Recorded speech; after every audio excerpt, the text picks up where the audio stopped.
Ассалаумағалейкум достарым. Қалдарыңыз қалай, үйштеріңіз аман ба, денсаулықтарыңыз қалай, жақсы ма, бала шағаларыңыз бәріңіз.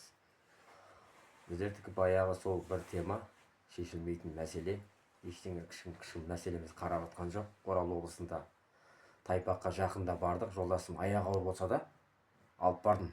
Заңгерім бір жұмыстармен шығатын болып, сосын жолдасымның өзі қол керек болғасын бардым мен.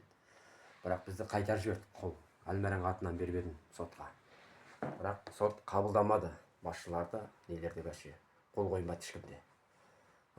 Сонымен жолдасым екеуміз қайтып келдік.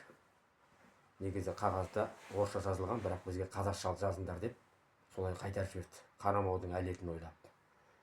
Енді мына мәселеміз болғанда жолдасым енді білмеймін, мамасы келіп жатқан жоқ. Өзіміз қалада тұрып жатырмыз. Тағы да айтамын, жолдасыма бүткіл мамасының бермеген несін жылуының қамтамасыз етіп, бүткіл жағдайын жасап отырмын. Дәрежесін де өлшеп жатырмын. Жаңа міне осы қазір отырмын. Жұмысқа да барып келіп отырмын. Сұрану көбейіп кетті менде қазір. Жұмыстан задержка болып жатыр қайта-қайта. Жолдасым қасында ешкім болмай жатыр.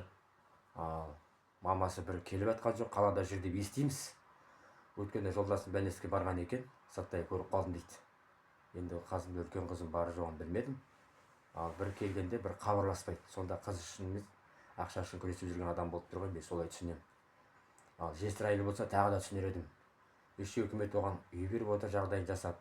Еще үлкен қызыма әке шешесі жоқ деп, әкесі мен шешесі бар, Құдайға шүкір, бірақ соған опека алып отыр. Бір, екіншіден өзі пенсия алады, Құдайға шүкір. Сонда үйдің доходын үкімет есептемей ме? Мына сәбиіз қайда қарап отыр, акиматтар қайда қарап отыр сонда? Мына негізі Тайпақтың акиматын жауап тарту керек тұсында. Мен сіздерден қолдау сұраймын. Жолдасым да міне отыр ғой қасымда, міне күн санап күн ертең ақ бізге көмектесем, қолдайтын деген адамдар болып жатса, нөмірімізді береміз.